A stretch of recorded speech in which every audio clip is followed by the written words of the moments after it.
Hey, what's up everybody? Elliot Drifter back with a brand new video. Today I want to talk about something quite important, and that's the idea and concept of the PI minimizer technique and how it should be used, and what you should use with it. And the reason I say this is because I've had a lot of customers lately question the process, basically how they should start with the PI minimizer technique, what methods to use with the PI minimizer, should they use only the PI minimizer, and what else, or what additional information and sources of information they should contain. So in this video, my goal is to kind of break that down for you. So the first thing is, when it comes to negative items and reporting negative items, there's a set of conditions that creditors have to meet when it comes to that. These sets of conditions, there's a whole lot of stuff that we got to be familiar with. One of the biggest things that we need to understand is, are they compliant when it came to reporting? A lot of people say, well, they are compliant, and the reality is they aren't, for two reasons. Number one, compliance requires you to have timely and accurate data, which not a lot of people have when it comes to credit reporting, right? That's the first thing. Second, to have compliant data requires you to have submitted information that reflects the account activity for the last 24 months. A lot of these creditors do not have that data set, so we're gonna have to go ahead and look into that and analyze those reports very carefully. So how do we strategize and attack with the PI minimizer technique? Well, let's go ahead and give you that golden strategy so that you can use this to get the best outcomes when it comes to credit repair. You're gonna hear a little bit of wind. I'm outside as usual, but this is definitely worth your attention, because you're gonna learn something quite powerful today, and I wanna help you and encourage you to use this strategy the best you can, because it's gonna help and change the way you do credit repair. So the first thing we're going to go back to is the PI minimizer technique. How do we use that? Well, the first thing you want to do when it comes to using this is start off by looking at information that is incongruent with your current residence, incongruent with your name. See, a lot of people have middle initials there, and even though you have that, you're going to see a mix-up of your middle initial and your last name, first name, middle initial, and so on and so forth. So you're going to have all sorts of data sets that don't correspond with one another. And sometimes that's actually quite bad, because that creates a little bit of confusion, even when creditors are reporting, because it doesn't mean that it's always going to be timely and accurate. So how do we determine what kind of information should be there? Well, these are the things that you can actually control. So the first thing you want to do is you want to have information that's very minimal. First thing you want to do is challenge everything that's there, including middle initials and so on and so forth. And then you want to come back and you want to have very limited data. Very limited data means your first and last name only. Very critical. You need to have that. What else can you have? You look at address. Sometimes we're listed and there's like 10 different addresses. Now, one of the benefits of having one address is it shows consistency, because no one person can tell how long you've been in that address, because the credit reports don't necessarily tell you the date in which you're in that address. All they say is this is one of your addresses. So my goal with you guys is to teach you not only congruence when it comes to getting applications approved, but also to make sure that the report itself is comprised of infrastructure that gives you a prolonged age in whatever that you're doing. A prolonged age means you can just have information there that's going to sit for a long period of time, and that should be sufficient. So let's go ahead and scan that and analyze that. So the first thing you want to do is look at that. One address should be more than enough. So you want to have that one address is sufficient. Second thing you want to do is employers. A lot of people say, well, I have dozens of employers on my credit report. What do I do? Or sometimes you have 4 or 5 employers. What do I do? That's also something that cannot stay in your credit reports. It's damaging. Let's assume collection agencies, they're very notorious for going out there and trying to collect from you, right? They'll try all methods of communication they possibly can, and they'll threaten you in crazy ways, which is technically illegal under the Fair Debt Collection Practices Act, but they'll do it regardless, because they can care less, right?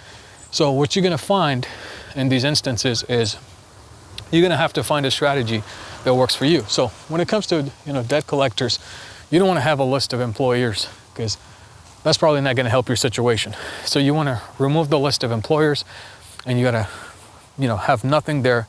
Your date of birth, you're gonna have incongruence across all 3 bureaus. You got to make that adjustment. And then from that perspective, that's the first letter that's going to go out. Now, at the same time, a week later, this is where the fun starts. You're going to take the first letter that you sent out and you're going to tell the credit reporting agencies that, hey, I just did a letter last week. You know, obviously you're going to reference back to that letter.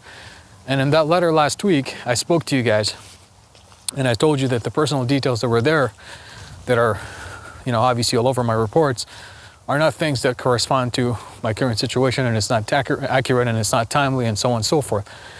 Now, with this information, what's going to happen is you're going to take that data and then you're going to pull back and say, look, now I understand that we did this together and looked at the addresses and personal details, but now let's identify the items that are on my credit reports. Why are they all over the place? You know, corresponding back to the personal identifiers that you've challenged, and basically stating to them that I strongly believe that these accounts are affiliated with some such personal identifiers that I see here, and I believe that they're incongruently reporting. Obviously, I can see the errors here, and there's misspelling of information. There's dates that are all over the place that doesn't add up, which is a big violation, by the way. It depicts accuracy, and it depicts inaccuracy and fault in how an item should be reported, because always an item has to be compliant. They have to be reported properly. They have to report with accuracy in terms of specific dates. They have to have transactional history, which is critical, you know, obviously.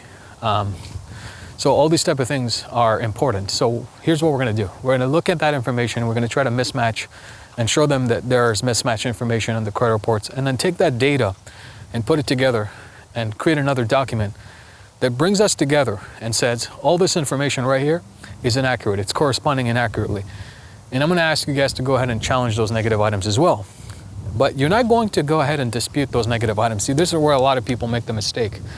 We're not necessarily disputing these negative items. Now we're challenging them based on whether or not they're proper, whether they're accurate, whether they have the right data, which we always want to check.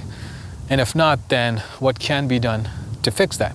That's what you're going to be doing. You're going to be questioning these negative items. You're going to be questioning in the way that they're reporting. You're going to be questioning the process in which creditors took to report, because you can verify for a fact that it wasn't reported properly. You're going to question how the payment history is, and that, you know, obviously the report, because there's a record of that information, right? So you're going to see all that information there. So you're going to go ahead and question that as well. So with all this, now you have tools in your arsenal to go ahead and challenge it, which you will, by the way, because with this now newfound knowledge, you're going to go ahead and challenge it. So how do we use the PI minimizer technique effectively? That's how you do it. You first send it out, you challenge everything else, and you try to make your report as simple as possible, which is the number one goal. The second thing you do is, once simplicity is achieved, the next step you want to take is you want to go ahead and challenge the negative items. Because these negative items are the ones that are basically hurting your ability to go ahead and obtain new credit or try to do something with your profile.